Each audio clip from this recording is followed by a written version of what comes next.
গ্রাম আছে, যে গ্রামটার নাম হচ্ছে সাঙ্গুরদিঘি, এবং ওখানে যাবো। যাওয়ার মূল উদ্দেশ্য দুটো, একটা হচ্ছে পুজো, ওখানকার একটা অনেক পুরনো একটি পুজো আছে যেটা মজুমদারদের পুজো বলা হয় সেই গ্রামে, এবং তাছাড়া আমরা আর একটা জিনিস কভার করতে যাচ্ছি। আমরা কারা কারা যাচ্ছি সেটা দেখাচ্ছি, কিন্তু ওখানে কবিয়ালের যে গানের লড়াই, কবিতা দিয়ে গানের লড়াই, যেটা এককালে ভীষণ প্রচলিত ছিল এবং এখন সেটা আস্তে আস্তে কোথাও যেন লুপ্ত হয়ে যাচ্ছে, তো সেটা কভার করতে। আর যে আমাদের যে টিম, আমি, জয় আর পূর্ণিমা সাঙ্গুলি আছে আপাতত, তো আমরা সবাই এখন ওখানেই ওই উদ্দেশ্যেই যাচ্ছি। এই যে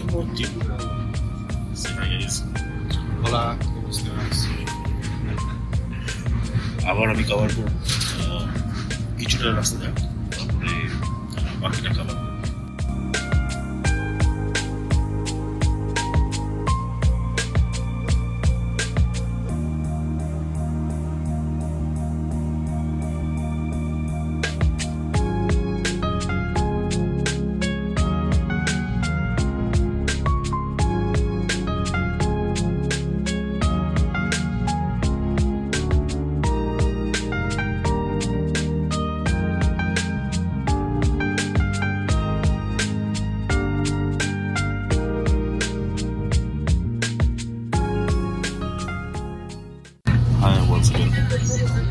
আমরা এখন মালদা ঢুকছি, এখন বাজে 8:32, 8:32 মালদা ঢুকছি। বোলপুর পৌঁছানোর সময় অ্যারাউন্ড 11:15, অলমোস্ট রাইট টাইমে আছে। ভাবলাম যে একটু কভার করি মালদাটা। জয় ওখানে হচ্ছে আর আমি তোমাদের সঙ্গে কথা বলছি। Stay tuned.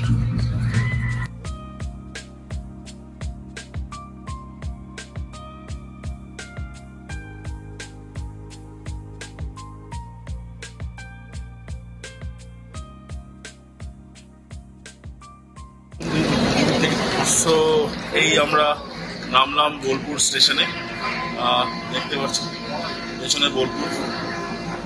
এখন এই বোলপুর স্টেশন থেকে আমরা যাব আমোদপুরের দিকে। We will cover it up, সঙ্গে থাকুন। আমাদের যাত্রা শুরু বোলপুর স্টেশন, শান্তিনিকেতন, কবিগুরুর স্মৃতি বিজড়িত স্টেশন। এখান থেকেই আমাদের রওনা হতে হবে। মূলত অরুণিমার আমন্ত্রণেই আমাদের এখানে আসা, আর যিনি আজ গাড়ি করে আমাদের নিয়ে চলেছেন কাজলদা।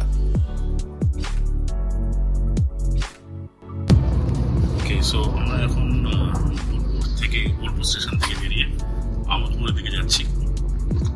আমাদের 4th মেম্বার অরুণিমা, সে আমাদেরকে নিতে এসেছিল বোলপুর স্টেশনে। So because she is a half-blood princess of this entire area, ইয়ার কি বেরি বললাম, যাই হোক। তো আমরা এখন আমোদপুরের দিকে যাচ্ছি। And she is Purnima, our host. Just অন্য ভিউ দেখাচ্ছি, মানে the river side of it। না দেখাচ্ছি, সবাই দেখে নেবেন।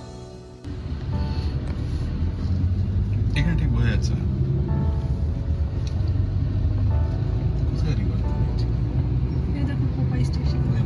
কোপাই স্টেশনটা দেখো ওদিকে। দিস ইজ দ্য বিখ্যাত কোপাই স্টেশন। কোপাই স্টেশন। আর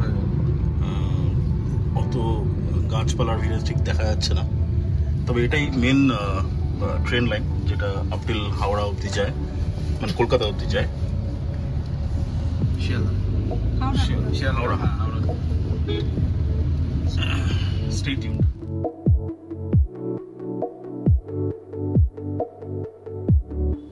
অবশেষে পৌঁছে গেলাম সাঙ্গুলডিহি গ্রামে।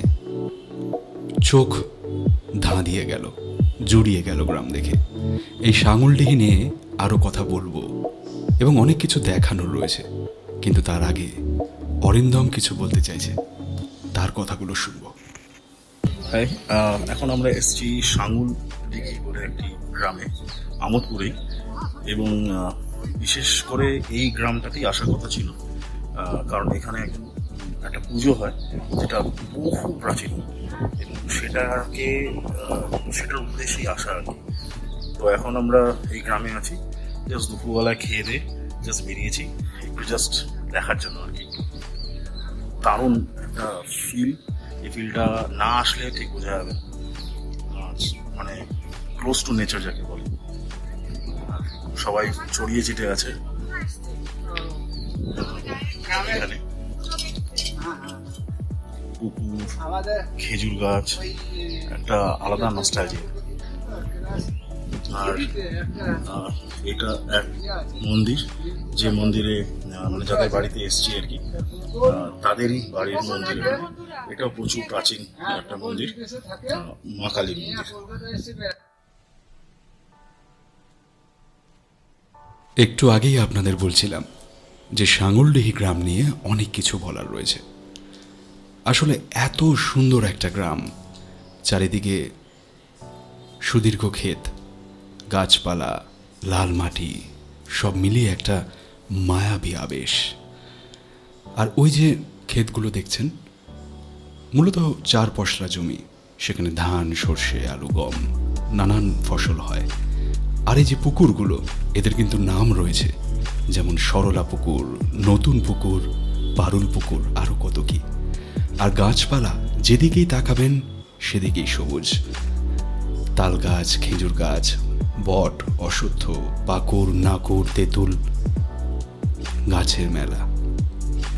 আসলে গ্রামে এলেই মনটা কেমন যেন হারিয়ে যায়। অনেকেরই পৈতৃক ভিটে অথবা মামার বাড়ি থাকে গ্রামে, এবং সেই স্মৃতি জুড়ে থাকে ছেলেবেলার কথা, ফেলে আসা সময়ের কথা, সমস্তটাই উঁকি দিয়ে যায়।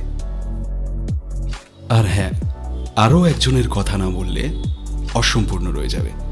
সে হলো শান্তদেব, অরুণিমার ভাই। এই গোটা ভ্রমণে সে ছিল আমাদের সঙ্গী।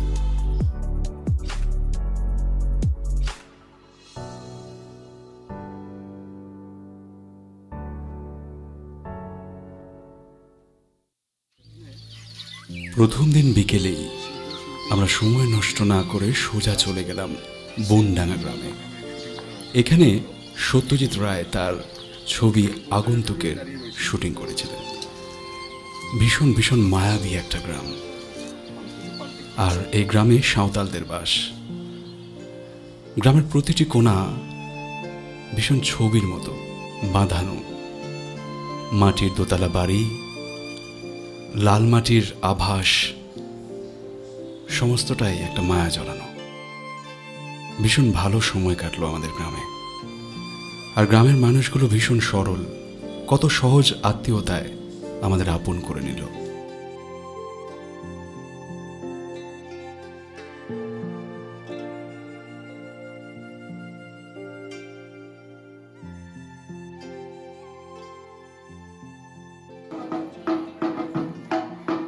আগামীকাল পুজো, এবং আগের দিন পুজো মণ্ডপে আলপনা দেওয়া হচ্ছে, এবং তার সাথে আশপাশের গ্রামে এবং এই গ্রামে যারা বিভিন্ন বাদ্যযন্ত্র বাজান, তারা মাকে বাজনা শুনিয়ে যান। এই সেই বিখ্যাত কালীতলা, এবং আগামীকাল এখানে পুজো হবে। সো আজকে নেক্সট ডে, আজকেই পুজোর দিন। এখন বাজছে 10:32। আমরা সাঙ্গুলেই আছি, এবং আজকে পুজো, মানে যেটা প্রচুর প্রাচীন, এবং যেটার জন্য বা যেটার উদ্দেশ্যে এই গ্রামে আসা। তো পুজোর সব কাজ চলছে, ভোগ রান্না হচ্ছে, সব কিছুই হচ্ছে। ঠিক এটারই ফাঁকে আমরা ভাবলাম যে আমরা একটুখানি জাস্ট ঘুরে বেড়াই, দেখি। পুপুন, জয়, আজকে সবাই একটু ট্রেডিশনাল কস্টিউমে আমরা খুব ট্র্যাডিশনাল না, হ্যাঁ মানে সেমি ট্রেডিশনাল বলা যেতে পারে। But Joy is fully decked up with Punjabi and pyjama. তুই নিজেও? আমার half Punjabi and jeans. So আজকে একটু রোদ, কালকে ওয়েদারটা একটু বেশি প্লেজেন্ট ছিল, তবে আজকে রোদটা একটু কড়া। তবে কম্প্যারেটিভলি যেরকম বীরভূমে এই সময় যেরকম ধরনের ওয়েদার হয় তার থেকে অনেকটাই প্লেজেন্ট। আর এরপরে আমরা যাব হচ্ছে যেখানে পুজোটা হবে সেখানে, এবং সেখানে আমরা পুজোর রিচুয়ালসগুলোকে কভার করব, এবং তারপর উই উইল অলসো কভার কবিয়াল গানের লড়াই, যেটার কথা বলেছিলাম, তো সেটাও আছে, তো সেটাও আমরা কভার করব। So I will show you the entire part right নাও।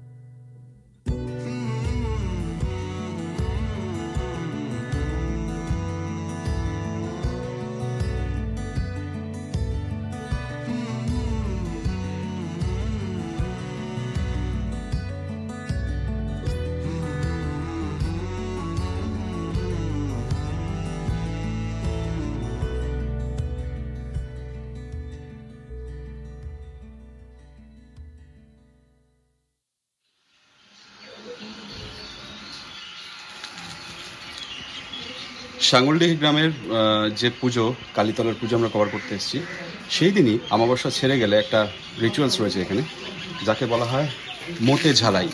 এই যে আপনারা দেখতে পাচ্ছেন, এইটাকেই বলা হয় মোতে ঝালাই, এবং এটা একটা সিম্বলিক পুজো, এবং এর মধ্যে ব্যবহার করা হয় নিম পাতা এবং মনসা গাছের ডাল। ঠিক আছে, এবার এটার উদ্দেশ্য হলো একটাই, সেটা হলো যে যেহেতু এই রাঢ় অঞ্চলে প্রচুর সাপের উৎপাত থাকে, এবং এটা একটা খুব প্রাচীন বিশ্বাস, যদি এই রিচুয়ালসটা মানা হয় তাহলে কিন্তু ব্যাগটাকে সাইড দিয়ে দিয়ে চলে গেছে। এবার আপনাকে বলি যে যেহেতু রান অঞ্চলে এই সময়টাতে গ্রীষ্মকালে প্রচুর সাপের উৎপাত হয়, এবং প্রচলিত বিশ্বাস যে যদি এই রিচুয়ালসটা করা হয় তাহলে কিন্তু এই বাড়িটাতে সাপের কোনো উৎপাত হবে না, এবং সেই কারণে মনসা দেবীর আরাধনা করা হয় এবং তার আশীর্বাদ প্রার্থনা করে কুলুঙ্গি বলা হয়। এই কুলুঙ্গিতে কিন্তু এই রিচুয়ালসটা করা হয়। আবার বলছি, এই রিচুয়ালসটার নাম হচ্ছে মোতে ঝালাই। এরকম আরও রিচুয়ালস আমরা দেখাবো যা যা রয়েছে এই কালীতলার পুজোতে, এবং সঙ্গে থাকুন আমাদের। ওকে, এই হলো মজুমদারদের আদি বাড়ি, এবং বীরভূমের যে অ্যাস্থেটিক বিউটি সেটা হলো এই মাটির দোতলা বাড়ি। বহু জায়গায় দেখা যায়, এবং এই বাড়িটি প্রায় 300 বছরের পুরনো। বাড়ির প্রতিটি কোণায় ইতিহাস লুকিয়ে রয়েছে। আর এই হলো ঘরের ভেতরের ছবি, মাটির বারান্দা, মাটির ঘর। আর এখানে এখন ভোগ রান্না হচ্ছে। এই শতাব্দী প্রাচীন নাগকাটি কালী পুজোর ভোগ রান্নার একটা রীতি রয়েছে। প্রত্যেক বাড়িতে ভোগ রান্না হয় এবং সেই ভোগ নিবেদন করা হয় মন্দির প্রাঙ্গণে, এবং তারপর প্রসাদ হিসেবে সেই ভোগ ফেরত আনা হয়। মজুমদার বাড়িতে দেখা হয়ে গেল বহুরূপীদের সঙ্গে। যেহেতু লাভপুর খুব কাছেই, তারাশঙ্কর বাবু এবং শরৎচন্দ্রের লেখাতে আমরা বহুবার বহুরূপী পেয়েছি, এবং সেই বহুরূপী আমাদের চোখের সামনেই ছিল।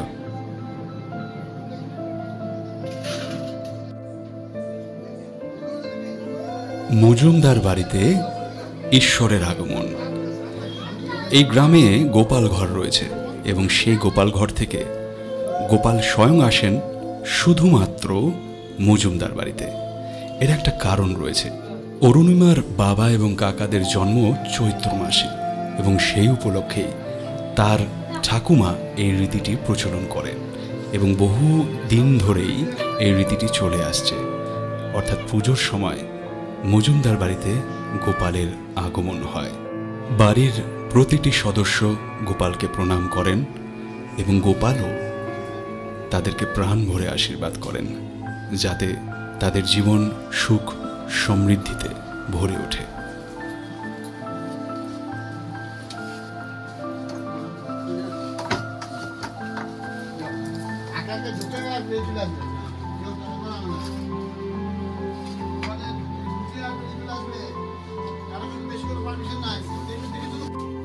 গোপালের মজুমদার বাড়ি ভ্রমণ শেষ হয় হরির লুট দিয়ে। এই হরির লুটের স্মৃতি কিন্তু সবারই মনে রয়েছে। বহুদিন আগে আমাদের পাড়ায়, আপনাদের পাড়ায় হরির লুট হতো। এখন এই রীতিটা ভীষণ কম দেখা যায়। তো আমরাও গোপালের হরির লুটের সেই গুড় বাতাসা এবং চিনির বাতাসা তার আশীর্বাদ স্বরূপ আমাদের সঙ্গে রেখে দিলাম, স্মৃতিতে রেখে দিলাম।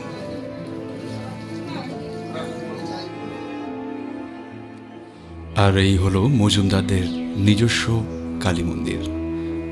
মায়ের কাঠামো রয়েছে এখানে, স্থায়ী কাঠামো, এবং রীতি মেনে প্রতি বছর কালী পুজোর সময় অর্থাৎ দীপাবলির সময় এখানে মায়ের আরাধনা হয়।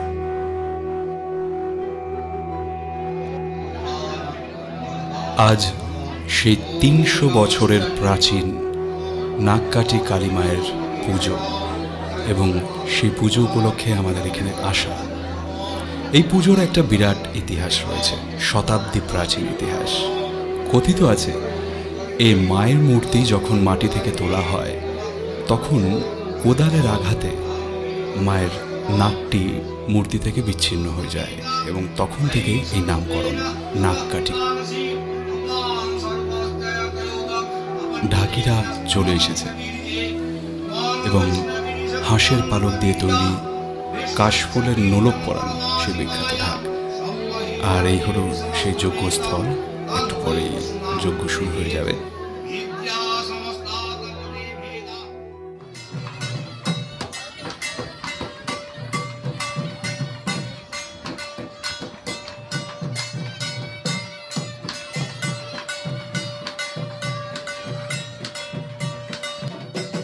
সন্তান লাভের আশায় বহু মানুষ এখানে পুজো দিয়ে থাকেন, এবং আমরা কথা বলে দেখেছি বহু মানুষেরই মনস্কামনা পূর্ণ হয়েছে, এবং এই কারণেই তো ঈশ্বরের আরাধনা করা। তবে এই ঈশ্বর আরাধনার কিন্তু বিশেষ নিয়ম রয়েছে।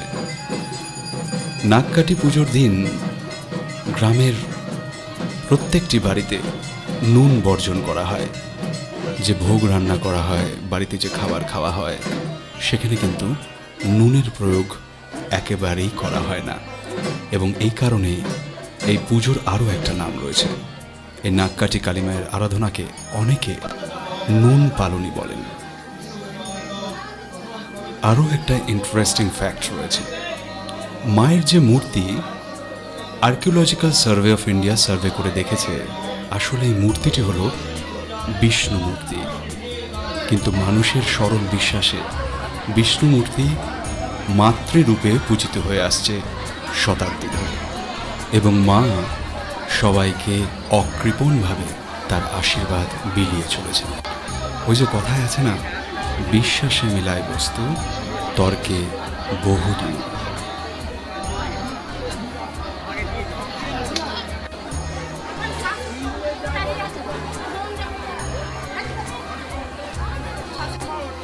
এই পুজোকে উপলক্ষ করে সাঙলডিহি গ্রাম হয়ে ওঠে মিলন ক্ষেত্র।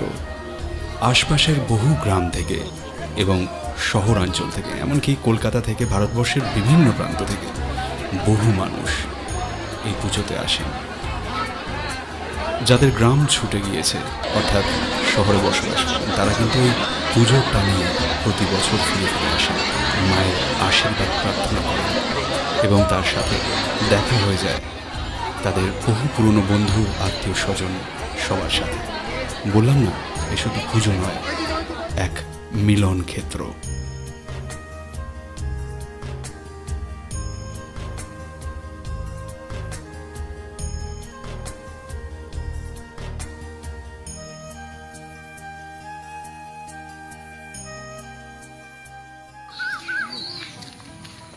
পুজো শেষ, সবাই যে যার ঘরে ফিরে গিয়েছেন এবং সময় কাটাচ্ছেন আত্মীয়দের সঙ্গে। এই ফাঁকে আমি, অরিন্দম এবং অরুণিমা বেরিয়ে পড়লাম সাঙুলডিহির রাস্তায়। অসাধারণ পিকচার পারফেক্ট ল্যান্ডস্কেপ। এবং যে সময়টাতে আমরা পৌঁছেছিলাম গোধূলি বলা যেতে পারে, গোধূলির একটু আগে, সেই বীরভূমের লাল মাটি, সামনে বক্রেশ্বর নদী দেখা যাচ্ছে। তবে বর্ষার সময় শুনেছি এই জায়গার একটা অন্যরূপই থাকে। তবে সত্যি, যেদিকে দু চোখ যায় সেদিকেই আর চোখ ফেরানো যায় না। আসলে চোখের তারায় সব কিছু যা আটে তাকে ক্যামেরায় আটে মনে হয় না।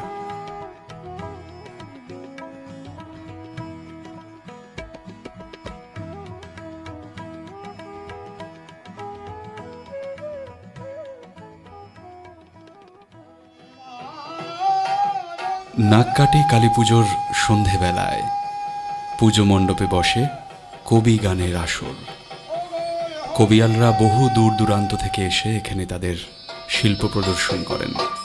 কথিত আছে যে মায়ের পুজোর পর যদি কবি গান না শোনা হয় তাহলে নাকি পুজো সম্পূর্ণ হয় না। তাই আমরাও কবি গানের আসরে গেলাম। কবিদের মাঝে কথার লড়াই, গানের লড়াই, সুরের লড়াই দেখলাম। আসলে এই কবি গানের রীতি বাংলার প্রাচীন রীতি। এই শিল্প আজ অস্তমিত, কিন্তু আমাদের ভীষণ ভালো লাগলো সাঙুলডিহির মতো এক প্রত্যন্ত গ্রাম এই রীতি আজও ধরে রেখেছে। সাঙুলডিহিতে তৃতীয় দিন শুরু হলো মজুমদারদের নিজস্ব পুকুর থেকে মাছ ধরা দিয়ে। সঙ্গে চলল মুড়ি এবং আলুর চপ, বীরভূমের বিখ্যাত খাবার। এরপর আমরা যেটা করলাম তার জন্য কিন্তু আমরা নিজেরাই প্রস্তুত ছিলাম না। রাধুনের সাইকেল নিয়ে আমরা ভীষণ উচ্ছ্বসিত হয়ে গেলাম। অর্থাৎ ছেলেবেলার কথা মনে পড়ে গেল। জীবনের অনেকটা সময় কিন্তু সাইকেল ছিল প্রিয় বন্ধু। এবং অনেকদিন পর এই খোলা প্রান্তর এবং সাথে সাইকেল পেয়ে লোভ কেউ সামলাতে পারলাম না, বাদ গেলাম না আমিও। আসলে জীবনের কিছু মুহূর্ত আমাদের ফিরে বাঁচতে ইচ্ছে করে। মনে হয় সেই সময়টা যেন আমরা যদি আবার ফিরে পেতে পারতাম। এই সাঙুলডিহিতেও সেটাই হলো। আমরা হঠাৎ করে এক টুকরো ছেলেবেলা, এক টুকরো কৈশোর যেন বেঁচে নিলাম আরও একবার।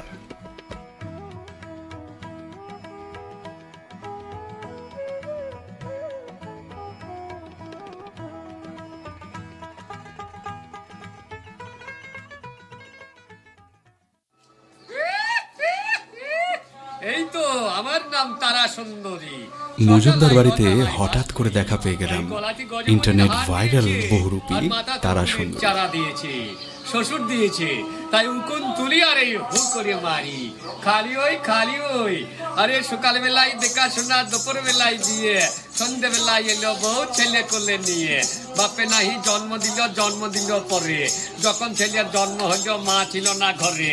সাগরেতে জল নাই কো, গঙ্গা এলো ঢেউ, বাবার যখন হয় নাই বিয়ে ছেলের কোলে বউ। চাঁদ মামা, সূর্য মামা, মামা সবার মামা। চাঁদ মামা, সূর্য মামা, তাদের মামা কেবা। কৃষ্ণ তো জগতের গুরু, কৃষ্ণ গুরু কেবা। জল তো সবাইকে ধোয়াই, জলকে ধোই কেবা। রসে তো সবারই জন্ম, নিরসে জন্ম কার? মায়ের পেটে সবার জন্ম, বাবার পেটে জন্ম কার? আগেতে জন্মিলাম আমি, তারপরেতে দাদা, দাদা হতে হতে আমি হইয়া গেলাম বাবা। আমার গুরু বাবা, বাবার গুরুর গুরু কেবা। এই কথাটা বলতে পারলে বলবো বাপের বেটা।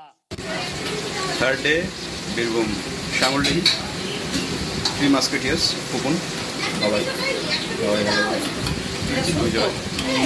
আজকে খাওয়া হচ্ছে পদ্ম পাতায়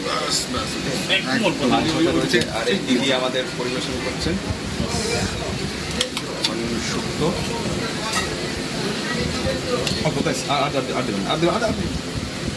মাছ ভাজা, আরও আইটেম বাকি রয়েছে। স্টার্ট করে দিয়েছে। বাবা ইজ বিজি, বাবাই বিজি। আর এই যে কাকু আসছেন, ওনার আত্মীয়তায় আমরা এসেছি এবং এনজয় করছি আজকে থার্ড ডে। সঙ্গে থাকুন। আমরা বোলপুরের এত কাছে রয়েছি, অথচ বোলপুর যাব না আমরা বোলপুর, তা কি হয়? প্রথম গন্তব্য ছিল সুরুল রাজবাড়ি। শতাব্দী প্রাচীন সেই রাজবাড়ি, যার পরতে পরতে রয়েছে অনেক অনেক গল্পগাথা। এই হলো সেই প্রবেশ পথ। সত্যি এই রাজবাড়িতে এলে পরে মনটা ভীষণ আলাদা রকম হয়ে যায়, কারণ ছবিতে আমরা এতবার দেখেছি এই রাজবাড়ি, সামনে থেকে দেখার অভিজ্ঞতাই আলাদা।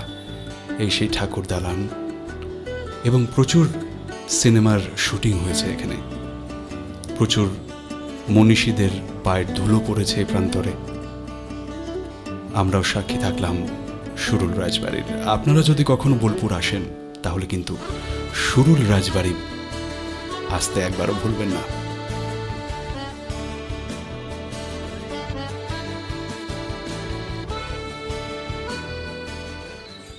এরপর আমরা পৌঁছে গেলাম আমার কুটিরে। আমার কুটিরে পৌঁছানোর যে রাস্তা, অসাধারণ প্রাকৃতিক সৌন্দর্য, সেই লাল মাটির পথ প্রান্তর এবং তার সাথে দুধারে অসংখ্য সবুজ। এখানে বিশেষ কিছু নেই, একটা ছোট্ট বাউলের স্টেজ রয়েছে, সেখানে বাউলরা পারফর্ম করছে, একটা সংগ্রহশালা রয়েছে, আর সামনে এগোলেই পাওয়া যায় হচ্ছে কোপাই নদী, আর একটা রেস্তোরাঁ রয়েছে দেখাবো, আর রয়েছে কবিগুরুর মূর্তি। উচ্ছ্বাসে সে সময় অনেক কথাই বলে গেছি, কিন্তু সবটা শোনানো গেল না সময়ের অভাবে। এই সেই সংগ্রহশালা, এখানে প্রচুর ছবি রয়েছে, প্রাচীন ছবি, এবং আমার কুটিরে যে হস্তশিল্পগুলো তৈরি হয় সেগুলো প্রদর্শন করে রাখা হয়েছে এই সংগ্রহশালায়। ছোট্ট সংগ্রহশালা। আসলে সেদিন ভীষণ গরম ছিল এবং তার জন্য সবাই আমরা একটু অস্থির হয়ে পড়েছিলাম, তবে ভালো কিছু জানার জন্য, দেখার জন্য একটু কষ্ট তো সহ্য করতেই হয়, তাই না?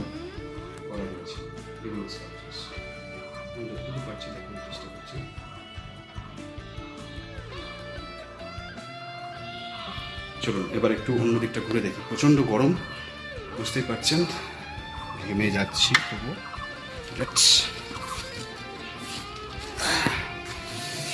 এগিয়ে যাওয়া যাক। এরপর রেস্তোরাঁয় গরম গরম চায়ের সাথে আড্ডা দিয়ে আমরা সোজা চলে গেলাম সোনাঝুরি হাটে। সে বিখ্যাত সোনাঝুরি হাট, যা সকলেরই পরিচিত, এবং আমরাও সে মেঠো পথের প্রান্তরে হারিয়ে গেলাম বাউল গানের সুরে। সন্ধে নেমে আসছিল, বাউল গানের সুর, মেঠো পথ এবং তার সাথে উদাসী হাওয়া, সবটা মিলেই একটা মন কেমন করা আবেশ, কারণ আগামীকালই আমাদের চলে যেতে হবে। জীবনের যাত্রাপথ ছোট গল্পের মতো হয়, শেষ হয়েও শেষ হয় না। অসাধারণ কিছু মানুষ, অসাধারণ আতিথেয়তা, এই সব কিছু মিলিয়েই আমাদের এই সাঙ্গুলডিহির ভ্রমণ। খানিকটা দেখানোর চেষ্টা করলাম, খানিকটা বাকি রয়ে গেল। পথের ধুলোয় মিশে থাকলো আমাদের স্মৃতি। আবার হয়তো ফিরবো কোনোদিন, দেখা হবে। আপাতত বিদায় সাঙ্গুলডিহি।